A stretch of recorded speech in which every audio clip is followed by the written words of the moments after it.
Hi, I'm Kellyanne Cowles. Welcome to this channel, Stone the Crone. Seems to me that we're getting a lot of perspective and point of views and opinions from the atheists, and we're getting a lot of opinions and point of views from the Christians, and that sort of, especially the American Matt Walsh types. We're getting a lot of that. And I think for me, one of the things that why I would like to see more of those spiritual types, regardless to how you practice your spiritualism, um, especially from a woman's perspective, to speak out regardless of your background. If you're an Indian and Hindu's your thing, or Muslim, I wanted to hear from all perspectives in that realm. But I think the the reason why I'm sort of going to call this, when I refer to New Age, I call it the New Cage. And I think the gender ideology that in its current form is a New Cage movement. The part of the whole of what they've taken bits of, like they've attached themselves to the L, the G, and the B. They've taken that and they've run with that. They've also taken elements from feminism and run with that. They've also taken bits from, the African American and African community, and the fights and the plight of coloured people in the past, and we know all that. There's been plenty of discussions on what's separate compartmentalization parts that they've borrowed for their ideology and their agenda. And I think one of the components that is clearly obvious to me and manifests its way in cult-like behavior is the New Cage element. And I think to have more spiritualists and occultists and naturalists, I want to hear more like the Maori ladies, Rick Landy and the girls over there. To me, when I'm hopping on YouTube lately, and I'm hopping on these social media platforms, we're just getting onslaughted by that right wing male perspective, like in the religious perspective. And I just think that they've done a really excellent job of, I've spoken before about the seventh Hermetic Order being the principle of gender, and how, to me, understanding those doctrines, those, because it is a spiritual based belief, it's like reading the Bible, what that means, and that it's a balancing of the masculine and the feminine, which is not the male and the female.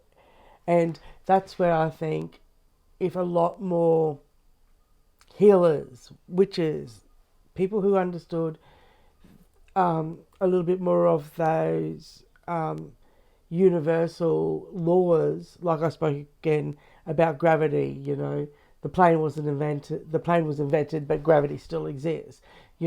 Hormones, wrong synthetic hormones have been invented, but sex still exists. You don't change the nature of the universal law.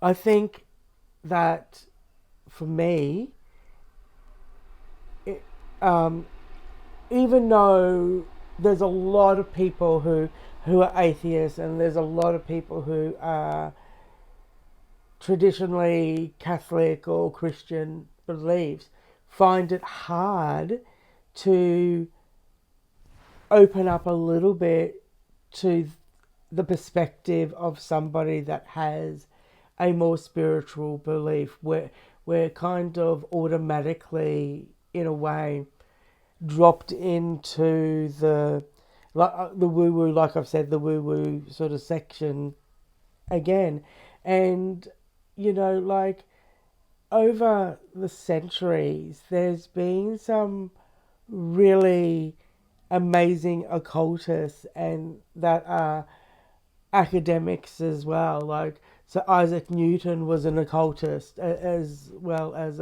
he was a Freemason, to be sure, but he also believed in the Bible as well as his alchemy and his occultism. And one of my all-time favourites to research was Queen Elizabeth I's alchemist, John Dee, and his seer Edward Kelly. And I, because this is part of my understanding of the universe, when I was little, went to church a couple of times, with friends, and did the old church youth groups with a couple of friends because it was fun. But I wasn't brought up in that sort of understanding at all. Like, my grandfather is a Catholic born in Sri Lanka, and my grandmother is a Presbyterian with African ancestry that's come through the Caribbean. So I have very broad aspect of understanding, especially from my grandfather's side, who would, you know, show parts of the Bible where it could be interpreted as reincarnation. So you've got this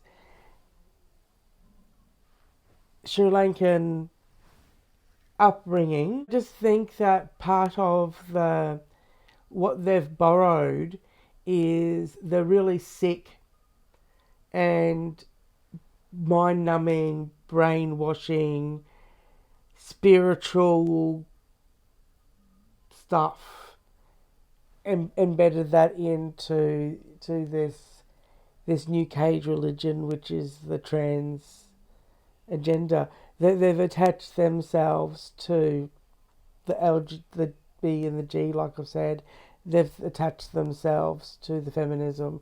They've attached that it's such a mongrel philosophy that it's really hard to reason with them, because they believe so deeply in this gender. And I don't dismiss the gender.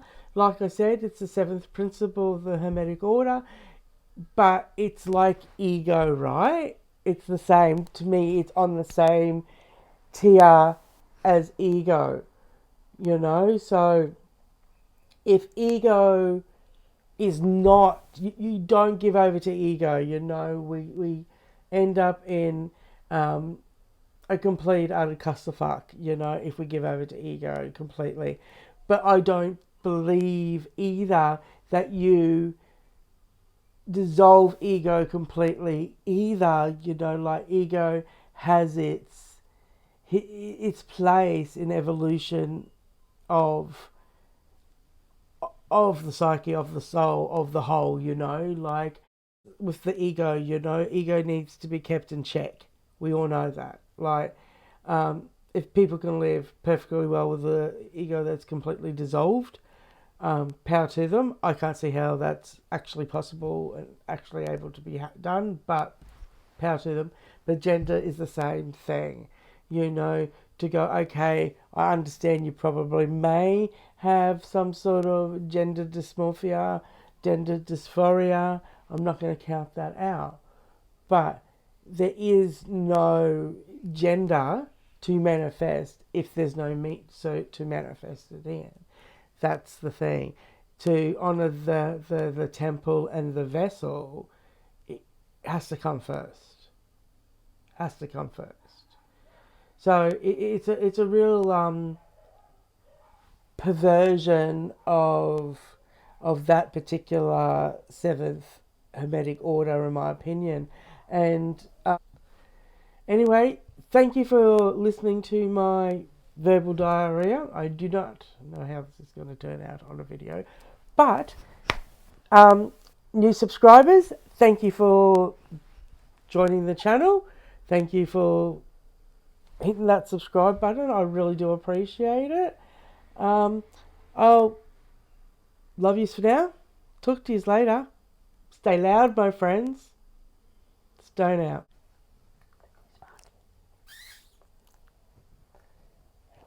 I think most of you have met Chaos.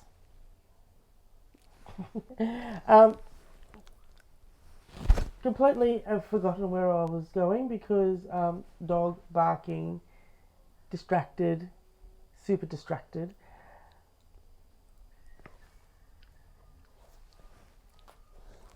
I hope down. Say bye. Say bye, YouTube.